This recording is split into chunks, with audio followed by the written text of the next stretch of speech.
మనకి తిరుమలకి వచ్చినట్లయితే ఇక్కడ ఫ్లవర్ ఎగ్జిబిషన్ అయితే ఇక్కడ ఒకటి పెట్టున్నారండి. మనకి ఉకులాదేవి ఏదైతే మాతృశ్రీ ఉకులాదేవి భవనం ఏదైతే ఉందో దానికి ఒక 200 మీటర్స్ అంటే కొంచెం స్ట్రైట్ వచ్చిన తర్వాత మనకి అక్కడైతే ఈ యొక్క అద్భుతమైనటువంటి ఈ యొక్క ఫ్లవర్ ఎగ్జిబిషన్ అయితే ఉందండి.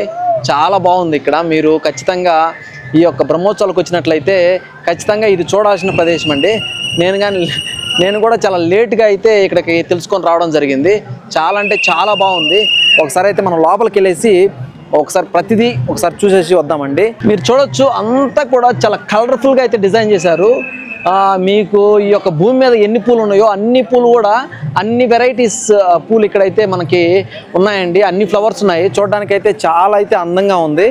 మనము ఒకసారి అయితే మొత్తం అయితే తిరిగి చూద్దాము. సచ్ వండర్ఫుల్ అని చెప్పొచ్చు. ఇక్కడికైతే మనం ప్రతిదీ ఒకసారి చూద్దామండి.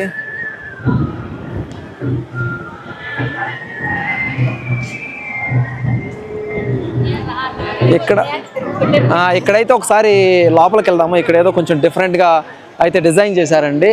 మనం ఇక్కడైతే ఒక అద్భుతమైనటువంటి చిత్రాన్ని మనము గమనించవచ్చండి.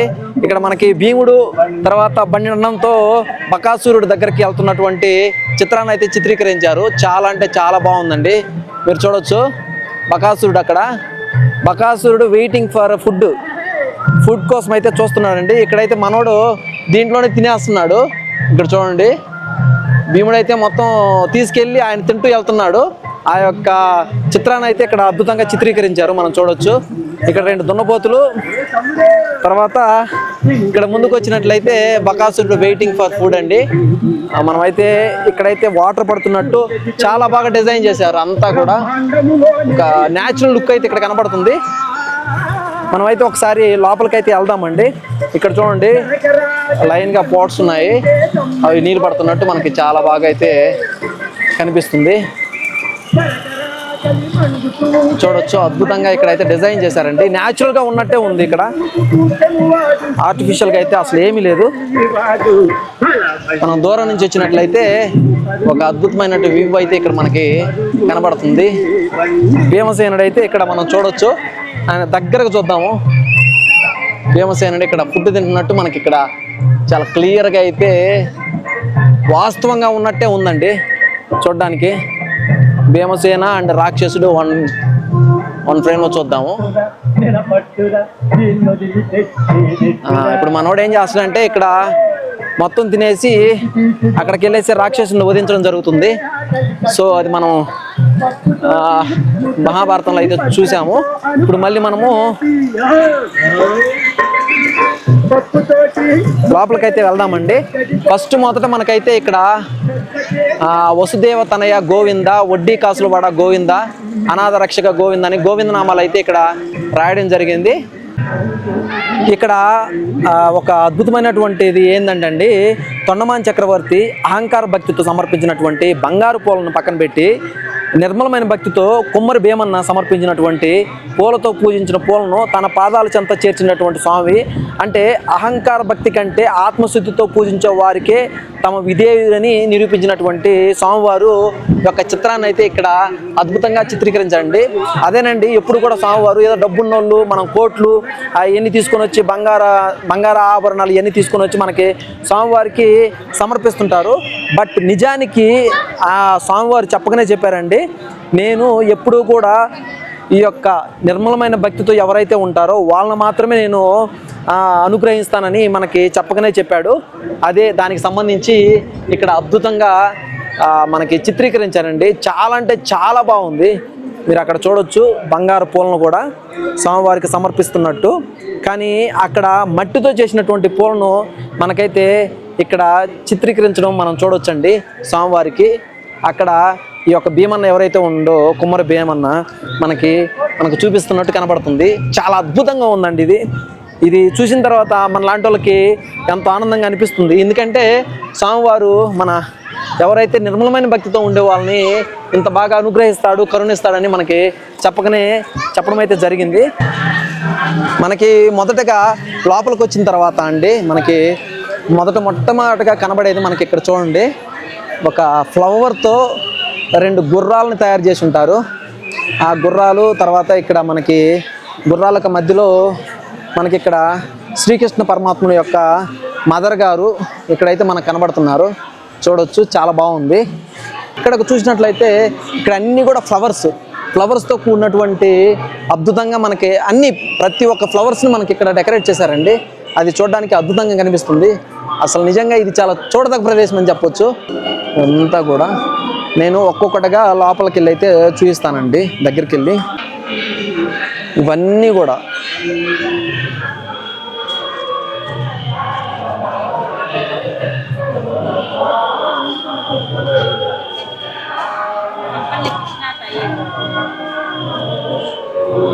ఇక్కడ మీరు చూసుకున్నట్లయితే కృష్ణుడు సేదతీస్తున్నాడు, నిద్రిస్తున్నాడండి. మీరు చూడొచ్చు కృష్ణ భగవానుడు ఇక్కడ మనకి కనిపిస్తున్నాడు. చూడండి, అద్భుతంగా ఒక పడవ మీద ఆయన నిద్రిస్తున్నట్టు మనకి ఇక్కడ ఫ్లవర్స్తో డెకరేషన్ చేసినటువంటి మధ్యలో ఆయన అయితే నిద్రిస్తున్నారు, చూడొచ్చు.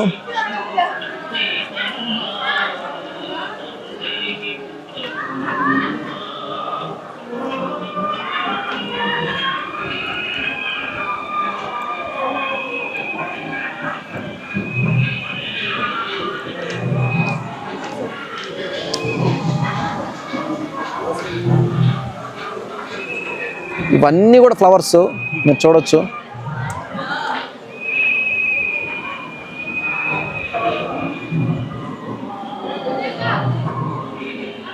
వర్షం పడుతుందండి.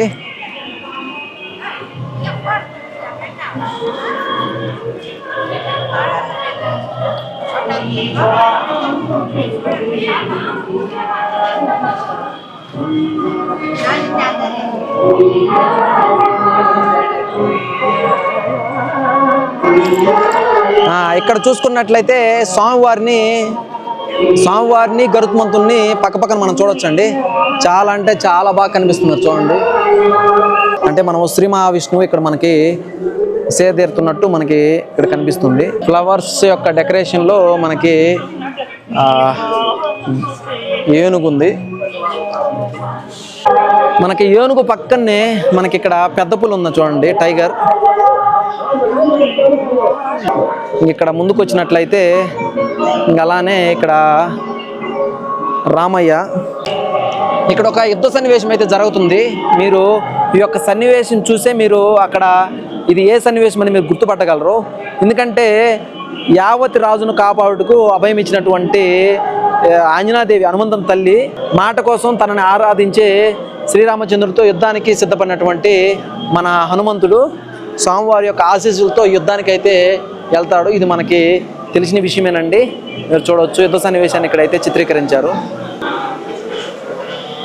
ఇక్కడ అంతా కూడా ఫ్లవర్స్తో డెకరేషన్ చేసినటువంటి ఇక్కడ ఒక కృష్ణుని యొక్క ఫోటోలు, తర్వాత మనకి ఇక్కడ వీణ కనిపిస్తుంది, చూడండి. ఫ్లవర్స్తో డెకరేట్ చేసినటువంటి వీణ చూడడానికి చాలా బాగుంది. తర్వాత చుట్టూ కూడా కృష్ణుడి ఫ్లవర్స్తో కృష్ణుని యొక్క ఫోటోలను డెకరేట్ చేశారు, చూడండి. బాగుంది, చాలా బాగుంది. మనకి దూరంగా అయితే ఈ విధంగా కనబడుతుంది.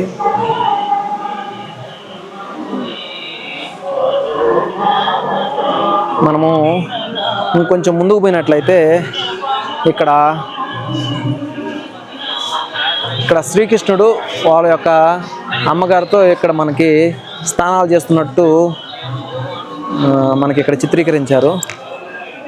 మీరు ఇక్కడ చూసుకున్నట్లయితే శ్రీరామచంద్రుడు ద్వితీయ వివాహం చేసుకున్నాడని అనుమానించినటువంటి సీతమ్మ సందేహాన్ని నివృత్తి చేసినటువంటి మనకి ఇక్కడ వాల్మీకి మహర్షి ఉన్నారండి, చూడవచ్చు అద్భుతంగా. అంతేకాదు ఇక్కడ మీరు చూసుకున్నట్లయితే 2 డక్స్ బాతులు ఉన్నాయి. ఒక ఇల్లుని బాగా డిజైన్ చేశారండి, బాగుంది, చాలా బాగుంది. ఇక్కడ ఫిష్ని అలంకరించారండి పూలతో, చాలా బాగా కనిపిస్తుంది, చూడండి. అంతా కూడా మీరు చూడొచ్చండి, చాలా బాగుంది. ఈ ఫ్లవర్స్తో డెకరేట్ చేసినటువంటి అన్నీ కూడా చాలా అద్భుతంగా అయితే నాకు అనిపించాయండి. మీకు ఎలా ఉన్నాయో ఒకసారి మీరు కామెంట్ చేయండి. నాకైతే చాలా బాగా అనిపిస్తుంది. ఇంక ముందు కొన్ని ఉన్నాయండి, వాటిని ఒకసారి చూద్దాము. అక్కడక్కడ కొంచెం మ్యూజిక్ డిస్టర్బెన్స్గా ఉంది. అంటే కథలు చెప్తా ఉంటారు కాబట్టి టేప్ రికార్డులో మనకు కొంచెం డిస్టర్బెన్స్గా ఉంటుంది. ఒకటి కాదు, ఇక్కడ చాలా ఫ్లవర్స్ని అయితే చిత్రీకరించడం జరిగిందండి, మనం చూడొచ్చు. అంతేకాదు మనం ఇక్కడ శ్రీకృష్ణుడి యొక్క ఫొటోస్ మొత్తం కూడా మనకు అక్కడ కనబడుతున్నాయి. చాలా బాగా అనిపిస్తుంది, ఇదంతా బాగుంది. మనకి ఇంకొక సన్నివేశం అయితే ఇక్కడ ఉందండి. స్వామివారు భక్తితో ఎంత మంత్రముగ్ధులవుతారని మనకి చెప్పకనే చెప్పినటువంటి సన్నివేశం శ్రీకృష్ణుని తులాభారం అండి. మనకి ఇక్కడ మనం ఒకసారి అది చూద్దాము. ఇక్కడ మనకి శ్రీకృష్ణ తులాభారంలో సత్యభామ అహంకారంతో సమర్పించినటువంటి, అంటే తూచినటువంటి ధనం కంటే రుక్మిణి భక్తితో సమర్పించినటువంటి తులసి దళం ఏదైతే ఉందో అది గొప్పదని నిరూపించినటువంటి శ్రీకృష్ణుని తులాభారం అండి. ఇది మీరు చూడవచ్చు, దగ్గరికి కూడా నేను చూపిస్తాను. ఇదంతా బంగారము, సత్యభామ బంగారము ఇక్కడంతా శ్రీకృష్ణుడి యొక్క తులాభారంలో పెట్టిందండి. ఇక్కడ శ్రీకృష్ణుడు ఇక్కడ మనకు కనబడతాడు, చూడండి. శ్రీకృష్ణ భగవానుడు ఇక్కడ మనకి తులాభారంలో కూర్చొని ఉంటాడు. ఇంకా తర్వాత ఇక్కడ నారద మహర్షి ఉన్నారు. తర్వాత ఇక్కడ సత్యభామ ఇక్కడ ఉంటుంది. తర్వాత మనకి ఇక్కడ చూసుకున్నట్లయితే శ్రీకృష్ణుడు మళ్ళీ ఇక్కడ కూర్చుంటే మనకి ఇక్కడ రుక్మిణీదేవి మనకి తులసి దళం వేస్తుందండి. దానికి స్వామివారు తులాభారంలో మనకి కనిపిస్తుంటుంది.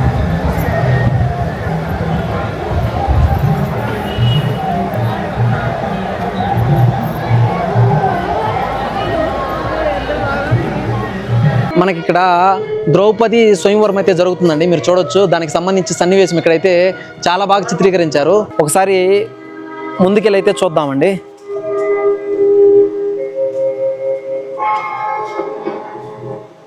మనకి ఇక్కడ ధర్మరాజు తర్వాత శ్రీకృష్ణుడు మధ్యలో ఉన్నటువంటి బాణప్రయోగాన్ని చేస్తున్నటువంటి అర్జునుడు, తర్వాత అక్కడ ద్రౌపది ఉంది, తర్వాత వాళ్ళ నాయన ద్రుపదుడు ఉన్నాడు. ఇక్కడ ముందుకు వచ్చినట్లయితే మనకి ద్రౌపది తృణీకరించినటువంటి మన కర్ణుడు, తర్వాత ఇక్కడ దుశ్శాసనుడు, ఇక్కడ మనకి దుశ్శాసనుడు, తర్వాత ఇక్కడ శకుని మామ, తర్వాత ఇక్కడ దుర్యోధనుడు, అందరైతే ఇక్కడ మనకి ఉన్నారండి. దానికి సంబంధించి ఇక్కడ చుట్టుపక్కల వివిధ రాజులు మనకి పోస్టర్లు కూడా మనకి వివరంగా ఈ యొక్క ద్రౌపది స్వయంవరం అయితే మనకి ఇక్కడ అద్భుతంగా చిత్రీకరించారండి. చాలా హ్యాపీగా ఉంది, మీరు చూడొచ్చు. ఒకసారి లాంగ్ షాట్ చూస్తాను.